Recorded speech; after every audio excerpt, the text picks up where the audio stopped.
Comment on gagne sa vie quand on est scénariste? C'est assez opaque, donc je vais t'expliquer les différentes manières d'être rémunéré pour ton écriture. On part du principe que tu as écrit un document de présentation de ta série ou de ton film et que tu rencontres un producteur qui est intéressé. Étape 1, l'option.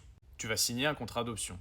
Ça veut dire que pour une durée déterminée, en général 1 an et demi, tu cèdes les droits de ton projet à un producteur. Donc le producteur te paye pour retravailler ton document et avoir le droit de présenter ton projet à un diffuseur, c'est-à-dire une chaîne de télé, une plateforme ou un distributeur de cinéma. Étape 2, le développement. Si le producteur arrive à convaincre un diffuseur ou qui croit suffisamment dans le projet pour avancer l'argent lui-même, tu passes en phase de développement. C'est là où tu vas écrire tout le scénario. Tu es davantage payé qu'à l'option, mais c'est un processus qui peut durer des années, puisque tu vas écrire jusqu'à ce que les investisseurs soient convaincus. Les paiements sont échelonnés sur les différentes versions, mais à chaque étape, le projet peut s'arrêter ou changer de direction. En tant que créateur, c'est pas du tout garanti que toi tu restes jusqu'au bout. Si tu travailles sur une série, le développement peut aussi se faire sous la forme d'ateliers, avec d'autres scénaristes. Aux États-Unis, c'est les rooms. Et là, tu es payé à la journée, en présentiel. 3. Les aides.